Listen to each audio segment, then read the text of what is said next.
Hello and welcome to Office Hours. I'm Abby Snyder, Associate Professor of Microbial Food Safety in the Food Science Department of Cornell University. And today we're talking seafood HACCP. So I would like to welcome our invited speakers. Today we have Dr. Mike Ciaramella, a seafood safety and technology specialist at the New York Sea Grant and Cornell Cooperative Extension, and Eugene Evans, supervising food inspector in New York State Department of Agriculture. Following their presentation, we'll open it up for Q&A with our expert panel, joined by Dan Milo, former food safety supervisor with Ohio Department of Agriculture turned food safety consultant, and we'll finish it up from there. So that is the game plan, and with that, I'm going to turn it over to Mike. Great. Thanks, Abby. All right, I'm going to share. All right. So good afternoon or good morning, depending on where you're joining from. Again, Mike Ciaramella, Seafood Safety and Technology Specialist with New York Sea Grant and Cornell Cooperative Extension. And I'm going to be sharing a little bit today, or giving an overview of the Seafood HACCP regulation. For those who don't know, that's in Title 21 of the Code of Federal Regulations, and it's Part 123. But before I jump into a review of HACCP and specifically going into the development and conducting of a hazard analysis to build effective HACCP plans, I want to touch on and introduce our Seafood and Aquaculture Office Hours, which this session is being in partnership with Cornell's Institute of Food Safety. But as a result of Governor Kathy Hochul's 2024 State of the State, which included an initiative entitled Launching New York's Blue Food Transformation, which led to the formation of the New York Seafood Interagency Work Group. And over the course of the year, the work group discussed a variety of barriers that were identified by the industry and coming up with various recommendations for addressing some of those barriers. One of those recommendations was the creation of industry virtual office hours on a variety of topics specific to seafood and aquaculture, including topics like seafood HACCP, which we're going to talk about today. That report that was developed by that group addressing those various recommendations is available online and linked here. I also have the link to our seafood and aquaculture specific office hours, which will continue in addition to the Cornell's Institute of Food Safety office hours at various times over the course of the year. So if you want to visit that website, you can learn more about our first office hours, which took place in January, was an overview of seafood and aquaculture regulation in New York and the various agencies involved. And also find more about future office hour sessions, which are largely planned around industry need and feedback from you. So feel free to reach out with interest about topics you want to hear about. So with that, I'll jump into today's topic for presentation, which is seafood HACCP. As far as what I'll touch on, I'll start with a very brief introduction to the HACCP rule itself. We'll jump into who must comply so you can understand who this rule applies to before we look closer at the process of conducting a hazard analysis, which is that key crucial first step in developing those HACCP plans. And then we'll look more at the importance and the impact of that hazard analysis on your operations before I pass the screen over to my colleague Eugene Evans, Supervisory Inspector with the Department of Ag and Markets, to give an update on some of the histamine guidance that has changed through the Food and Drug Administration recently. So starting off with a very general introduction to seafood HACCP, again, that's in the Code of Federal Regulations, which houses all federal rules. In Title 21, which is specific to the Food and Drug Administration, and it is Part 123. That rule is separated into three components, subparts A, B, and C. Subpart A contains the general provisions. Those general provisions are the bulk of that rule and the main focus for today. Subparts B and C are commodity specific. So if you're working with smoke or smoke flavored fishery products or raw bivalve molluscan and shellfish, you can look at those specific commodity requirements there. As far as subpart A and these general provisions, there are several components to that, starting off with definitions. Whenever you're working with and looking at regulation, it's important to understand the terminology that's used throughout. So we're going to start in a second with some key definitions that you need to understand in order to understand who this regulation applies to. It also calls out the current good manufacturing practices as a requirement for all food production. Those are, while listed here in the seafood HACCP rule, are housed in 21 CFR Part 117, subpart B specifically. All of these links that you see on these slides, this is going to be provided as a PDF in the follow-up email to this webinar to all registered participants. So don't worry, you'll be able to link and access those at your leisure after today's presentation. 123.6 is our focus for today, which covers hazard analysis and HACCP plans. And then it has additional information in that rule itself on various components of that HACCP plan, such as corrective actions, verification records.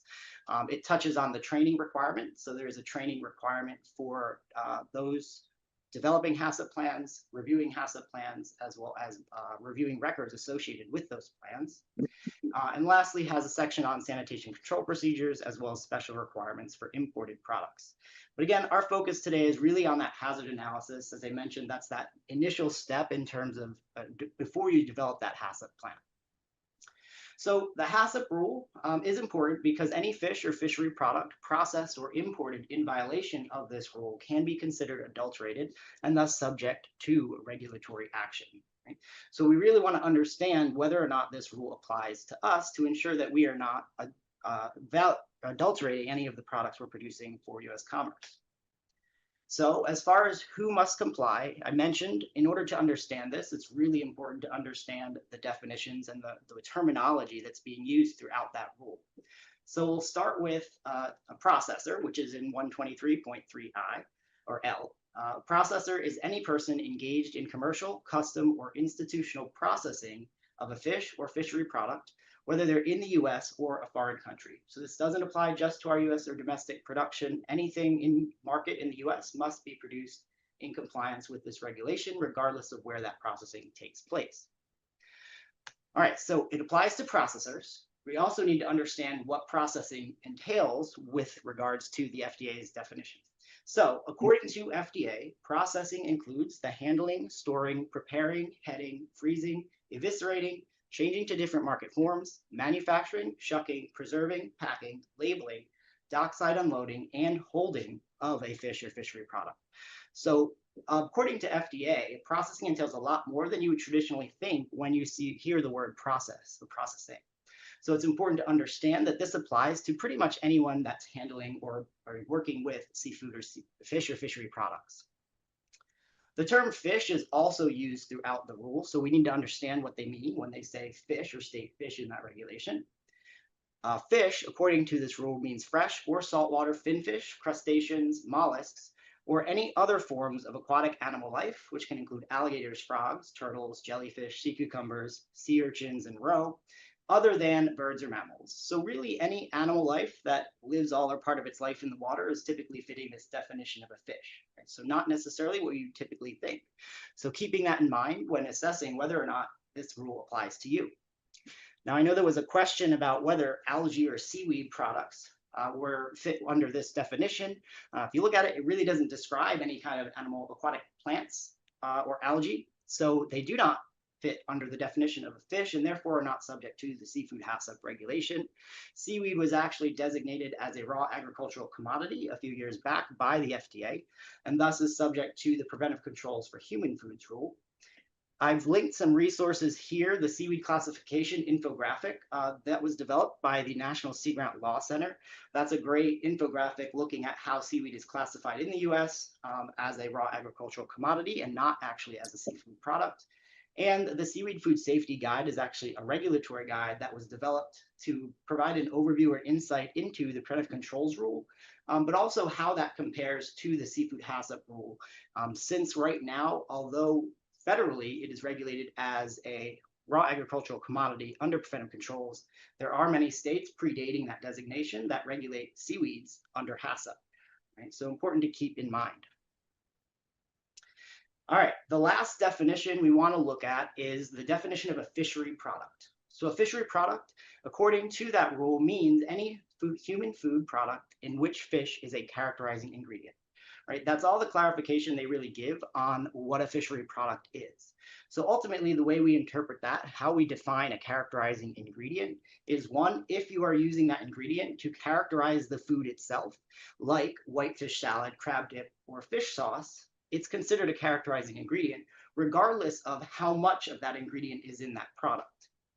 However, if you're doing products like Worcestershire or Caesar dressing, which both contain anchovies, but you're not using that ingredient to characterize it. It's also a minor ingredient in that product that would not be considered a fishery product and subject to the seafood HACCP regulation. Also important to note, just because it's not subject to seafood HACCP does not mean it's not regulated. It's just not regulated under this rule. All right, next, to fully understand who this applies to and who must comply with the seafood HACCP rule, we need to understand those terms, but we also need to understand the exemptions that apply to different commodities or industries. So the exemptions are housed in 123.3, and they include harvesting as well as aquaculture producers, unless they themselves are involved in some form of processing. There are some processing operation or processing practices that can be considered exempt, such as heading, eviscerating, or freezing on a harvest vessel if it's intended solely for the purpose of holding that fish to get to land. Retail operations are exempt from the seafood HACCP regulation and are regulated under the food code. And lastly, transportation is covered under a new FSMA transportation rule and and transporters are not subject to this rule as well. So that covers and hopefully gives you a better understanding of who this applies to and whether or not this applies to you. So now let's get into the starting off point with our hazard analysis. So where we go next in terms of developing those HACCP plans. So before you do that, you need to conduct this hazard analysis, which is essentially your risk assessment or risk evaluation portion of this process, where you identify the potential hazards that are associated with your product and determine which of those hazards are actually significant. The hazards that are significant are those that are most likely to occur within your operation, depending on the species you're working with and the processes you're using. And through that process, you're ultimately going to land on identification of critical control points or CCPs, where you can effectively control any of those significant hazards within your operation. So if we break this down, we start with assessing the risk at all steps in our process. This is a very basic flow of product through a facility. We start with receiving that product, we process, we package, and then we put that into refrigerated storage. So we want to make sure that we're assessing all the different steps in our process and assuring that we're observing and evaluating the risk associated with each of those steps for the products that we're producing. Next, you want to identify all the potential hazards that could be associated with that product based on the species itself, as well as the processes used to process them.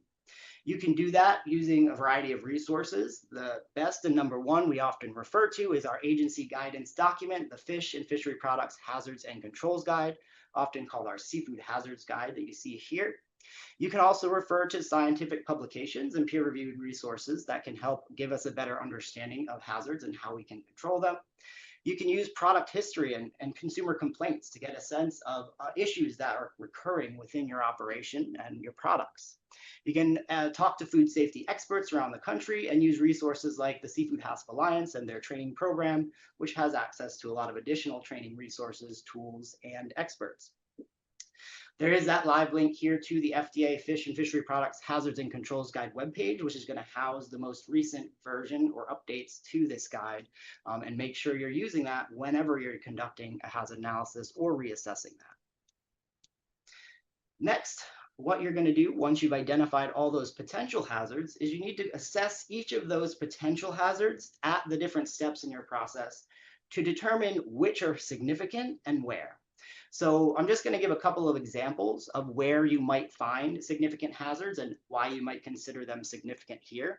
So for example, at our receiving step, you may be sourcing species that are prone to histamine formation or scombrotoxin. And if temperature abuse occurs while that product is in transit to your facility, histamine could form in that product, rendering it unsafe. Right? Another example, if you have product in refrigerated storage, there could be the hazard of pathogenic growth due to temperature abuse, because temperature abuse during storage could allow for pathogens to grow, especially important if that is a ready-to-eat product. Lastly, we have an example here of parasites. Parasites could infect the human host if that product is not cooked properly to destroy them, so it's important to ensure that we're doing this so at that cook step. Once you've identified the hazards as significant, then you work towards identifying control measures for those hazards. So here's some examples for those different significant hazards we just explored. So in order to prevent temperature abuse to ensure histamine doesn't form in a project. A control measure might be to ensure proper temperature control or icing of product as it's coming into your facility. For refrigerated storage, to prevent pathogen growth due to temperature abuse, you might have a control measure in place to monitor and ensure that refrigeration temperatures are always maintained below 40 degrees. And lastly, for something like parasites, where they could infect that human host if not controlled, you can ensure that time temperature requirements for your cook step are met in order to effectively destroy those parasites and prevent harm during consumption. So ultimately, the important thing here is, and what you're really looking to gain out of this hazard analysis, is whenever you've identified a significant hazard, right, and you have identified a processing step within your operation where that control must be placed in order to prevent that hazard, those are your CCPs, or your critical control points. Those critical control points are the key piece of information that you're looking to get from that hazard analysis and pull out to move on to developing that HACCP plan. So let's explore the importance now and impact of that hazard analysis. So the effective hazard analysis is going to ensure that all of those CCPs are accurately identified, and those HACCP plans that you develop are built off of and around those critical control points, right?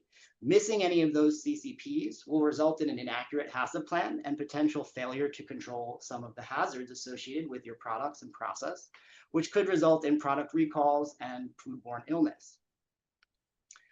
As for impacts of the inaccurate hazard analysis, well, ultimately, you're going to not be in compliance with the seafood HACCP regulation, which could result in regulatory actions such as fines, import alerts, or recalls.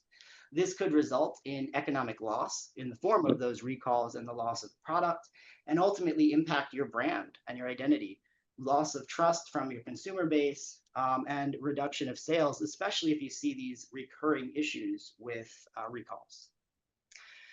I want to touch on real quick the written hazard analysis. So I've pulled the language directly from the regulation 123.6A, which covers the hazard analysis.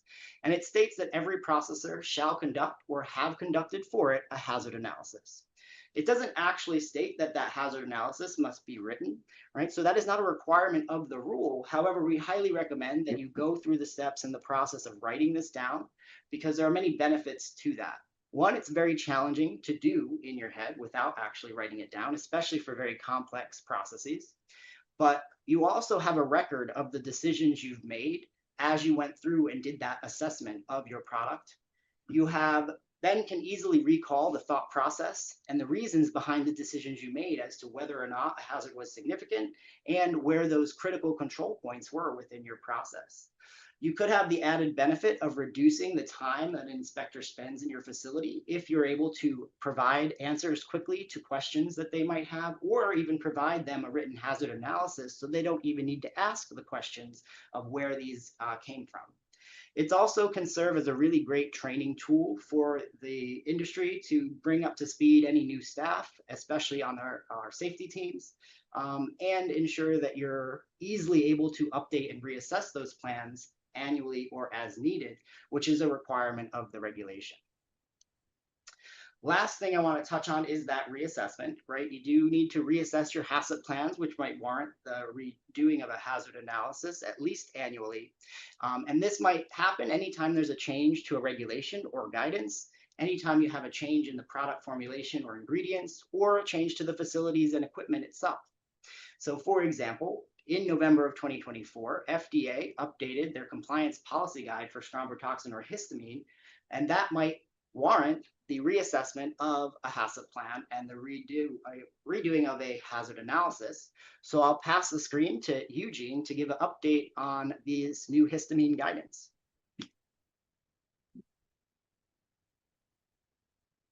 Hello, everybody. My name is Eugene Evans, Supervising Inspector, New York State Department of Agriculture Markets. We're going to briefly go over the new histamine guidance by FDA and how we're handling things in New York State.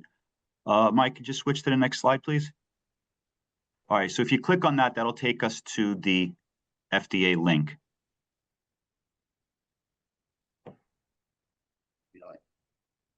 You seeing the link, Eugene? I'm not seeing the link. All right, I mean to share the whole screen. Hold on. Okay.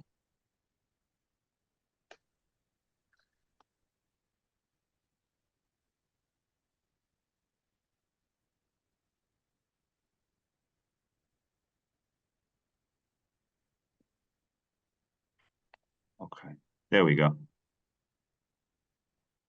So now if you click on the download the final compliance policy guide, so this is where you're going to find what FDA published in relation to this. So this provides their scientific reasonings for reducing the histamine tolerance levels. So previously, for many years, it was 50 parts per million was the action level and 500 parts per million was considered a human health hazard. Now, that's been lowered to 35 parts per million as an action level and 200 parts per million as a human health hazard. Now, they also list in here decomposition. So decomposition plays a part in the development of histamine formation. And it explains all of their reasonings and their actions of how they're going to take action in relation to histamine and how many samples. So right now, if there's a lot taken, FDA will consider one sample, one subsample in a lot to be considered adulterated if it contains 35 parts per million of histamine. So everything that you would want to look at in terms of how it's going to be scored and where you would find it in the FD&C Act is going to be listed here in this document. So those of you out there that might be inspected by FDA and you want to see where this is going to be cited and the reasons why FDA inspectors are going to use certain regulatory citations, you'll find that here. So this is a very good read to sit down, and it's a good idea to make a copy of this and keep it for yourself because it explains the science and the reasonings behind why this was done to correlate with other countries on Earth. So now what we did in New York State, we developed a smaller document which sort of summarizes things because we also inspect retail establishments and we have retail under our jurisdiction. So we came up with something for that. Now, the first link shows you where you would find that. We're in the process of developing a seafood page on our New York State Department of Agriculture Markets website. So this is all the way at the bottom. So I just wanted to show you where you would find this on the licensing page. It's way down at the bottom. So this is the initial screen that you would find it. It's in food business licensing right now temporarily. Okay, so when you scroll all the way to the bottom, you'll see that.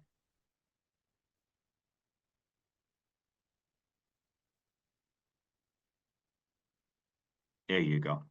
Okay, so that's where you would look for that here. So that's where you would find it. And when you click on it, that would be the next link. So this will be the actual document that was developed for both wholesale and retail establishments falling under jurisdiction of New York State Department of Agriculture and Markets.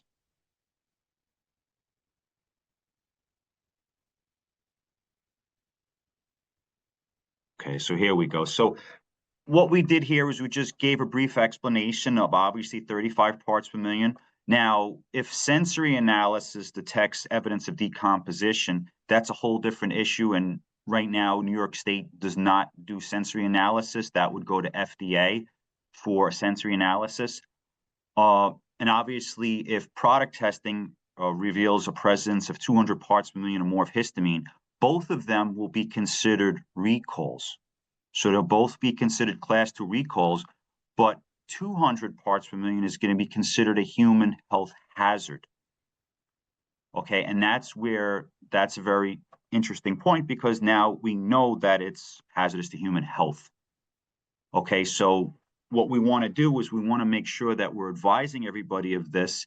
This way people could take the necessary steps to ensure proper sanitation, ensure temperature control, tightening up procedures that you have to make sure that you minimize any potential risks of forming histamine, because it's not that difficult under adverse conditions to quickly get to 35 parts per million. So we want to make sure that everybody's aware of this so they could take the necessary steps ahead of time to prevent having unnecessary recalls, unnecessary decomposed fish, and unnecessary problems associated with the higher levels of histamine. So this document, Mike, if you scroll down a little bit within the document. Okay, so what we're doing was we're providing wholesalers, obviously, you're going to need to be in compliance with the relevant sections of 21 CFR 117 That is the preventive controls regulation. So that would be subpart A, B, and F for establishments operating under seafood HACCP. And obviously 21 CFR 123, which is a seafood HACCP regulations. Now, our retail establishments, they're going to be following the current retail food regulations. Okay, so that's currently Circular 962, which is a food code-like regulation. And then we have Circular 1032. So those are the rules and regulations relating to fish processing and smoking establishments. That's where applicable. So if you're not doing any curing or smoking or anything like that, that wouldn't apply, but you would still be operating under the retail food store regulations. And it's important to comply with those regulations to ensure that you're maintaining your fish under temperature controlled conditions to prevent histamine formation. Okay. Now, Mike, if you can go to the next slide. Okay, so a very large issue that we see at retail is unrefrigerated unrefrigerated displays of fish without adequate ice. Now, if you have a refrigerated case that's fully enclosed and the temperature is controlled and it's well below 41 degrees, you're generally not going to have a lot of problems in relation to temperature issues. Okay, where the problems come in is going to be the exposed displays where you have fish sitting on top of ice, sitting out in direct sunlight, maybe possibly sitting outside on a sidewalk style display. This is where your problems come in. So retailers who are using these types of displays, because maybe the neighborhood that you in, people prefer to buy it, displayed like that, obviously you want to take additional steps to ensure that your fish, all parts of your fish, are maintained well below 41 degrees Fahrenheit. So how you set up your displays, if you have a foot of ice and then a foot of fish sitting on top of the ice, maybe your first inch or two of fish that's in contact with the ice will maintain a colder temperature. But under direct sunlight, if it's a heated facility, if it's warm outside, or if it's, the upper layers are going to rise pretty quickly, well above 41 degrees Fahrenheit. And we see this a lot on inspections. Now, what this also contributes is to premature decomposition, where you're seeing fish decomposing at retail. That's something that you want to minimize, and it's something that can be clearly prevented by maintaining a proper display. So obviously, if you have fish fully surrounded by ice, or if you have ice above your fish where the cold vapor from melting ice can settle over the surface of your fish, so you have cool vapor over the top of your fish and then direct contact with ice underneath, these are things that you could use, whether or not you have fans blowing that have, chilled air blowing over your fish. There's many ways that you could maintain temperature of your fish and keep your fish in pristine condition. Another thing that you really want to do with these types of displays is make sure your ice is clean. So taking down your ice from these cases, it's the best to do it as best practices on a daily basis, clean and sanitize the entire unit. And then in the morning, when the establishment opens up again, replace that ice, replace your fish, put your fish out, stack everything up, and then set it up properly. This way you have clean ice with all your fish being displayed under sanitary conditions, and then display them properly chilled with a proper ice setup.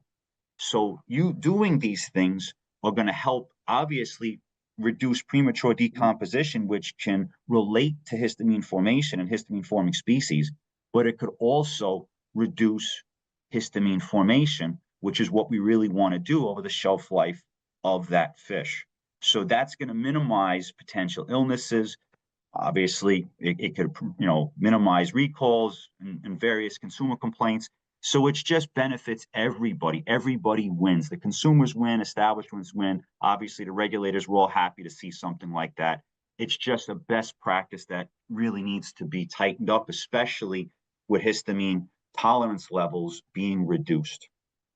So obviously, this is, we don't have a lot of time to go over this and show different types of displays and discussions. But if anybody has any questions, feel free to send me an email, and I'll be more than happy to go over this with you if you have any questions.